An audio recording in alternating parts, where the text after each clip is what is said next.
오늘도 성령 충만을 사모하여서 새벽을 깨우며 기도의 자리에 나오신 모든 성도님들을 환영하고 축복합니다. 사랑과 은혜가 풍성하신 하나님 아버지, 이 새벽 거룩하신 하나님의 이름을 찬양하며 나아갑니다. 우리의 심령을 깨워주시고 말씀 앞에 겸손히 서게 하여 주옵소서. 잠든 영혼을 흔드시는 성령의 은혜로 오늘도 우리의 마음을 새롭게 하여 주옵소서. 대한교회를 주님의 몸된 공동체로 세우시고 인도하시는 하나님의 신실하신 은혜를 기억합니다. 담임 목사님께 날마다 세임과 지혜를 부어주시고 말씀과 기도에 더욱 집중하게 하셔서 주의 뜻을 온전히 선포케 하옵소서. 원로 목사님과 사모님의 삶 가운데도 위로와 건강의 은총을 허락하셔서 하나님 앞에 귀한 삶이 계속되게 하여 주옵소서. 모든 성도의 삶을 하나님의 손에 의탁합니다. 병상에 누운 자들에게 치료의 손길을, 삶의 무게로 지친 자들에게는 위로의 음성을 들려 주옵소서. 가정마다 예배가 회복되게 하시고 일터마다 진실된 신앙의 열매가 맺히게 하여 주옵소서. 이 땅의 지도자들에게는 공의와 진리를 따를 지혜를 주시고 하나님 뜻이 온전히 세워지는 대한민국 되게 하여 주옵소서. 조국 교회가 회개하며 주님의 길로 돌아오게 하옵소서. 멀리 선교지에서 수고하시는 선교사님들과 개척교회 목사님들의 헌신을 기억하여 주시고 복음의 씨앗이 열방 가운데 자라도록 인도하여 주옵소서. 군복무 중인 주의 자녀들과 해외와 타지에 나가 있는 성도들을 보호하시고 어디에 있든지 주님의 임재 안에서 믿음을 지키며 살게 하옵소서. 오늘도 천사 찬양들을 통하여 주님의 영광이 드러나게 하시고 우리의 모든 새벽기도의 순서를 통하여 하나님 홀로 영광 받아 주옵소서. 우리의 참된 위로자이시며 구원자 되시는 예수 그리스도의 이름으로 간절히 기도드립니다. 아멘. 오늘 하나님께서 우리에게 주시는 말씀은 열왕기상 14장 1절부터 20절까지의 말씀입니다. 구약성경 539면에 있습니다. 열왕기상 14장 1절부터 20절까지의 말씀을 한 절씩 교독하실 때에 살아계신 하나님의 음성 들으시기 바랍니다. 그때 여로보암의 아들 아비야가 병든지라. 여로보암이 자기 아내에게 이르되 청하건대 일어나 변장하여 사람들이 그대가 여로보암의 아내임을 알지 못하게 하고 실로로 가라. 거기 선지자 아히야가 있나니 그는 이전에 내가 이 백성의 왕이 될 것을 내게 말한 사람이니라. 그대의 손에 떡 10개와 과자와 꿀 한 병을 가지고 그에게로 가라. 그가 그대에게 이 아이가 어떻게 될지를 알게 하리라. 여호람의 아내가 그대로 하여 일어나 시로로 가서 아히야의 집에 이르니 아히야는 나이가 많아 눈이 어두워 보지 못하더라. 여호와께서 아히야에게 이르시되 여로보암의 아내가 자기 아들이 병들었으므로 내게 물으러 오나니 너는 이러이러하게 대답하라. 그가 들어올 때에 다른 사람인 채 함이니라. 그가 문으로 들어올 때에 아히야가 그 발소리를 듣고 말하되 여로보암의 아내여 들어오라. 내가 어찌하여 다른 사람인 채 하느냐. 내가 명령을 받아 흉한 일을 내게 전하리니 가서 여로보암에게 말하라. 이스라엘의 하나님 여호와의 말씀이 내가 너를 백성 중에서 들어 내 백성 이스라엘의 주권자가 되게 하고 나라를 다윗의 집에서 찢어내어 내게 주었거든. 너는 내 종 다윗이 내게 명령을 지켜 전심으로 나를 따르며 나 보기에 정직한 일만 행하였음과 같이 아니하고 내 이전 사람들보다도 더 악을 행하고 가서 너를 위하여 다른 신을 만들며 우상을 부어 만들어 나를 노엽게 하고 나를 내 등 뒤에 버렸도다. 그러므로 내가 여로보암의 집에 재앙을 내려 여로보암에게 속한 사는 이스라엘 가운데 매인자나 노인자나 다 끊어버리되 거름더미를 쓸어버림과 같이 여로보암의 집을 맑게 쓸어버릴지니라. 여로보암에게 속한 자가 서급에서 죽은즉 개가 먹고 들에서 죽은즉 공중에 새가 먹으리니 이는 여호와께서 말씀하셨음이니라 하셨나니 너는 일어나 내 집으로 가라. 내 발이 성읍에 들어갈 때에 그 아이가 죽을지라.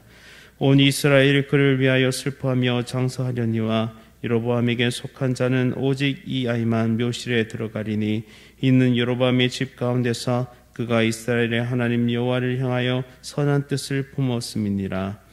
여호와께서 이스라엘 위에 한 왕을 일으키신즉 그가 그날에 여로보암의 집을 끊어버리라. 언제냐 하니 곧 이제라. 여호와께서 이스라엘을 쳐서 물에서 흔들리는 갈대 같이 되게 하시고 이스라엘을 그의 조상들에게 주신 이 좋은 땅에서 뽑아 그들을 강 너머로 흩으시리니 그들이 아세라 상을 만들어 여호와를 진노하게 하였음이니라. 여호와께서 여로보암의 죄로 말미암아 이스라엘을 버리시리니 이는 그도 범죄하고 이스라엘로 범죄하게 하였음이니라 하니라. 여로보암의 아내가 일어나 디르사로 돌아가서 집 문지방에 이를 때 그 아이가 죽으니라. 온 이스라엘이 그를 장사하고 그를 위하여 슬퍼하니 여호와께서 그의 종 선지자 아히야를 통하여 하신 말씀과 같이 되었더라.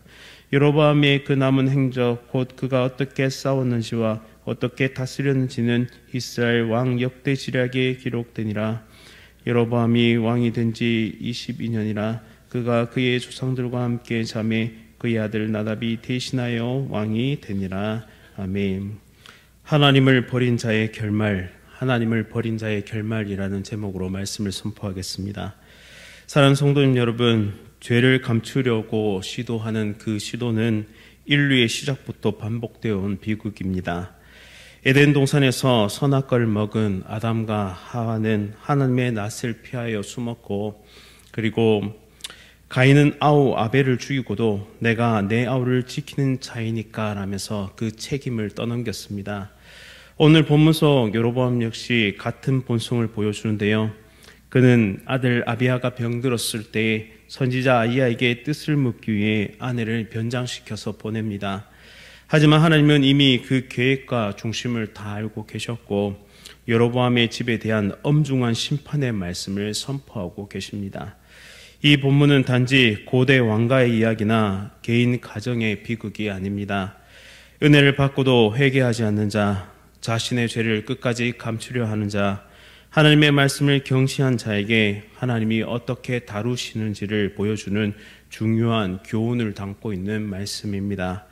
오늘 이 말씀을 통해 하나님은 인간의 중심을 감찰하시는 분이시며 하나님은 죄를 결코 가볍게 여기지 않는 분이시며 하나님의 말씀은 반드시 정한 때에 반드시 성취된다는 사실을 함께 깊이 깨닫는 은혜의 시간 될 수 있기를 간절히 소망합니다. 하나님은 인간의 가장 깊은 계획도 알고 계십니다. 즉 하나님 앞에서는 변장도 거짓도 통하지 않습니다. 여로보암의 아들 아비야가 병들자 그는 당황하고 두려운 마음으로 예전에 자신에게 왕이 될 것을 예언해왔던 선지자 아히야를 떠올리게 됩니다. 하지만 그는 정직하게 하나님 앞에 나가는 대신에 자신의 술수와 자신의 지혜에 의지합니다. 오히려 꾀를 내어 아내에게 변장시키고 떡과 과자, 꿀 한 병을 들려 실로로 보내게 됩니다. 겉으론 예물을 드리고 하나님의 뜻을 묻는 것처럼 보이지만 그의 내면에는 죄책감과 두려움이 엄습해 있었습니다. 그는 하나님보다 상황을 먼저 의식했던 것이죠. 하지만 하나님은 이미 선지자 아히야에게 이 상황을 밝히셨습니다. 여로보암의 아내가 오는데 그녀는 병든 아들에 대해서 물으러 온다라고 말씀하시면서 그녀가 변장하고 나타날 것을 또한 어떠한 질문을 할지도 알려주십니다. 아히야는 눈이 어두워 아무것도 보지 못했지만 하나님의 계시로 그녀의 정체를 꿰뚫어 보죠. 6절에서는 그는 단호하게 외칩니다. 여로보암의 아내여 들어오라. 내가 어찌하여 다른 사람처럼 가장하느냐. 이 장면은 하나님께서 우리의 모든 생각과 동기를 아신다는 사실을 생생하게 보여줍니다. 우리는 사람들 앞에서 얼마든지 변장할 수 있고 겉모습을 나이스하게 꾸밀 수 있고 그리고 하나님 앞에서는 우리의 중심이 그대로 드러나지 않을 것처럼 여길 수 있습니다. 하지만 우리의 이러한 꾀는 하나님 앞에서 완전히 드러나고 또한 하나님을 속일 수 없음을 우리는 알 수 있습니다. 하나님은 겉사람이 아닌 속사람을 보시는 분이기 때문이죠. 동기를 보시고 감추져 있는 그 의도까지도 모두 꿰뚫어 보시는 분이십니다. 그러므로 우리는 하나님 앞에서 진실해야 합니다. 숨기려 하지 말고 두려움 속에서 도망치려 하지 말고 오히려 죄를 자백하고 하나님의 자비를 구하는 것이 참된 회개의 모습입니다. 그렇다면 우리 스스로에게 질문해 보길 원합니다. 나는 지금 하나님 앞에서 숨기고 있는 죄는 없는가? 하나님의 시선보다 사람의 시선을 더 두려워하고 있지는 않은가? 외적인 경건보다 내적인 정직함을 우선시하고 있는가? 사람들 앞에서 또한 사람 앞에서보다 하나님 앞에서 정직한 삶을 선택해야 합니다. 또한 기도할 때, 예배 드릴 때 우리의 경건의 모습이 드러나는 모든 그 순간 가운데 우리는 온전한 우리의 모습이 무엇인지를 꿰뚫어 보고 또한 일하시는 하나님을 우리는 두려워하며 정직하게 나아가야 합니다. 또한 하나님의 말씀은 우리의 중심을 비추는 거울임을 기억하면서 늘 말씀 앞에 신실하게 살아가는 우리 모두가 될 수 있기를 간절히 바랍니다. 두 번째로 하나님은 죄를 결코 가볍게 여기지 않으십니다. 은혜를 저버린 불순종은 반드시 심판으로 돌아오게 됩니다. 하나님은 여로보암에게 심판을 선언하시기 전에 먼저 그에게 베푸신 은혜를 상기시켜 주시는데요. 7절과 8절 말씀에 보시면 내가 너를 백성 가운데서 들어 내 백성 이스라엘 위에 지도자로 세우고 나라를 찢어 내 종 다윗의 집에서 빼앗아 내게 주었거늘이라고 말씀하십니다. 여로보암은 스스로 왕이 된 자가 아닙니다. 그가 스스로 쟁취한 것이 아니죠.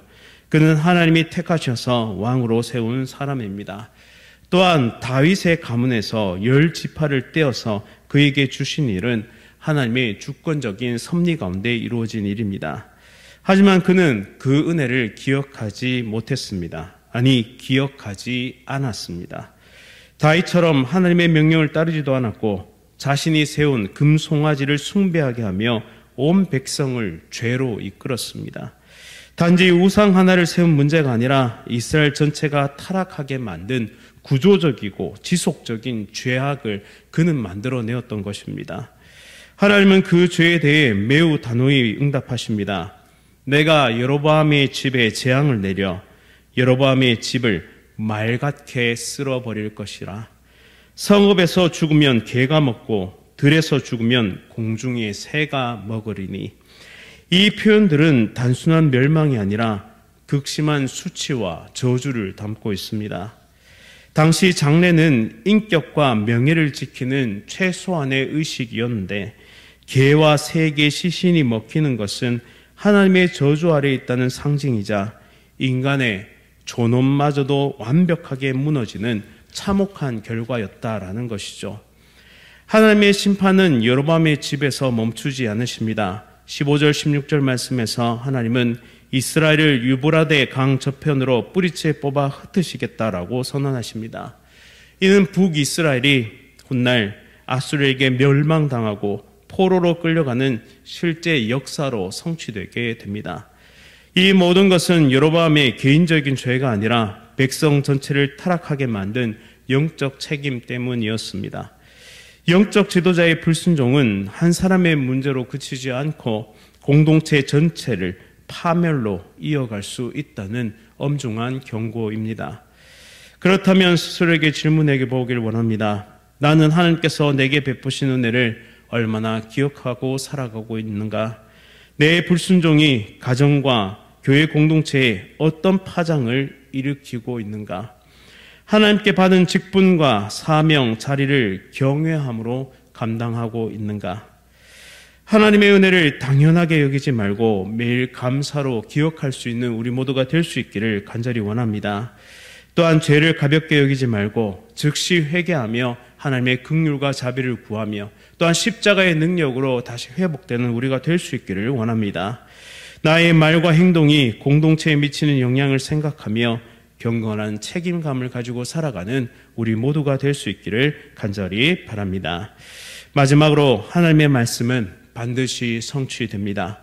하나님의 말씀은 시간과 상황을 초월하여서 정확하게 이루어짐을 말씀을 통해 발견하게 됩니다. 여로보암의 아내는 선지자 아이야로부터 받은 무서운 말씀을 품고 디르사로 가게 되는데요. 그 길은 무겁고 침통했을 것입니다. 그러나 그녀가 집 문지방에 이르자마자 하나님의 말씀대로 아들 아비야가 죽게 됩니다.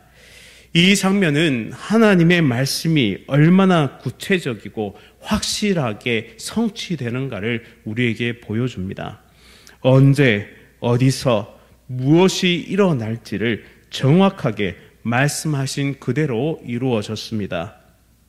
인간의 예측이나 바람과는 무관하게 하나님은 말씀하신 대로 역사하시는 분이십니다. 18절은 다시 한번 그것을 강조하는데요.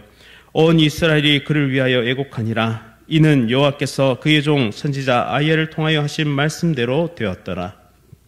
이 구절은 단지 역사적인 사실을 기록한 것이 아니라 하나님의 말씀이 성취된 사건을 정확하게 해석하는 장면입니다. 하나님의 말씀은 단 한마디도 땅에 떨어지지 않습니다. 19절부터 20절은 여로보암의 통치 전반을 간략하게 정리하면서 그의 죽음과 그 뒤를 이은 아들 나답의 왕위 계승을 언급합니다. 그러나 성경은 열왕기상 15장 25절부터 30절에서 나답 또한 아버지처럼 여호와 보시기에 악을 행했고 결국 하나님의 말씀대로 바하사의 손에 의해 죽임을 당하며 여로보암의 집안이 완전히 멸절했음을 보여줍니다. 이 모든 사건은 하나님의 말씀이 단순한 경고가 아니라 반드시 성취되는 진리임을 선명하고 분명하게 보여줍니다. 사람은 하나님의 말씀을 잊고 외면할 수 있지만 하나님은 결코 잊지 않으십니다. 말씀하신 대로 반드시 이루시며 성취하는 분이십니다. 우리 스스로에게, 나 자신에게 질문해 볼 수 있길 원합니다. 나는 하나님의 말씀을 실제로 이루어질 말씀으로 믿고 살아가고 있는가? 말씀을 들을 때 내 삶을 변화시키는 능력을 받아들이고 순종하고 있는가? 하나님의 약속도 경고도 동일한 진리임을 믿고 순종의 걸음을 옮기고 있는가? 하나님의 말씀을 단지 정보가 아니라 실제로 이루어질 진리로 믿고 받아들여야 합니다. 또한 말씀의 경고 앞에 겸손히 자복하고 날마다 회개의 삶을 살아가야 하는 것이 바로 연약하고 부족하고 완악한 내 자신이라는 사실을 기억해야 합니다. 마지막으로 하나님의 약속이 반드시 성취됨을 믿고 현재의 고난과 핍박과 원수들의 손 가운데서도 믿음의 신실함을 지켜내야 합니다. 사랑하는 성도님 여러분, 오늘 본문은 하나님이 누구신지를 우리에게 명확하고 분명하게 보여줍니다. 첫째, 하나님은 중심을 감찰하시는 분이십니다. 꾀나 변장은 하나님께 결코 통하지 않습니다. 하나님은 죄를 심판하시는 분이십니다. 은혜를 받고도 회개하지 않으면 반드시 그 죄를 물으십니다. 마지막으로 하나님의 말씀은 반드시 성취됩니다. 사람은 잊어도 하나님은 결코 잊지 않고 보응하십니다. 오늘 이 말씀이 경고로만 들리는 것이 아니라 회개의 기회로 은혜의 부르심으로 들리기를 간절히 원합니다. 그리하여 죄를 숨기려 하지 말고 하나님 앞에 드러내길 원합니다. 말씀을 두려워하지 말고 말씀에 순종할 수 있기를 원합니다. 그때 하나님은 여전히 은혜를 베푸시는 분이시며 죄인을 회복시키는 분으로 우리 가운데 역사하실 줄 믿습니다. 오늘 하루 겸손히 하나님을 향한 우리의 마음과 중심을 다시 한번 점검하며 세상 모두가 나를 버린다 할지라도 오직 하나님 한 분만을 따르는 충성된 하나님의 백성이 되어 그 믿음의 성취를 보는, 그 열매를 보는 우리 모두가 될 수 있기를 간절히 바랍니다. 말씀을 기억하면서 함께 기도하겠습니다. 사랑과 진리의 하나님 아버지, 오늘 말씀을 통해 우리의 중심을 꿰뚫어 보시는 전능하신 하나님의 시선을 기억하게 하시니 참으로 감사드립니다. 겉모습이 아닌 마음을 보시는 하나님 앞에서 진실하게 살게 하시고 죄를 가볍게 여기지 않으시는 주님의 거룩함을 두려워하며 살게 하여 주옵소서. 우리에게 베푸신 은혜를 망각하지 않게 하시고 말씀을 듣기만 하는 자가 아니라 실제로 믿고 순종하며 살아가게 하옵소서. 주님의 말씀은 반드시 성취되는 사실 앞에 경외함으로 서게 하시고 하루하루를 주의 말씀에 붙들려 살아가는 은혜의 백성 다 되게 하여 주옵소서. 예수 그리스도의 이름으로 간절히 기도드립니다. 아멘. 하늘에 계신 우리 아버지여, 이름이 거룩히 여김을 받으시오며 나라가 임하시오며 뜻이 하늘에서 이루어진 것 같이 땅에서도 이루어지이다. 오늘 우리에게 일용할 양식을 주시옵고 우리가 우리에게 죄 지은 자를 사하여 준 것 같이 우리 죄를 사하여 주시옵고 우리를 시험에 들게 하지 마시옵고 다만 악에서 구하시옵소서. 나라와 권세와 영광이 아버지께 영원히 있사옵나이다. 아멘. 오늘은 지탄 사랑교회 오민식 목사님을 위해 함께 기도하겠습니다. 매주일 예배를 통해 은혜 받고 믿음으로 주님 만나게 하옵소서. 교회의 재정이 안정되어 기둥처럼 교회를 세워갈 일꾼들이 세워지게 하소서. 목사님 가정의 자녀들의 앞길을 하나님께서 인도해 주시옵소서. 매주일 예배를 위해서 또한 교회의 재정의 안정과 기둥 같은 교회 일꾼들을 위해서 목사님 자녀들의 앞길을 위해서 지탄 사랑교회 오민식 목사님 위해 함께 기도하겠습니다. 또한 이어서 암과 여러 가지 질병으로 치료 중이신 성도들의 회복을 위해 함께 기도합시다. 오늘 하루도 성령 충만으로 승리하십시오.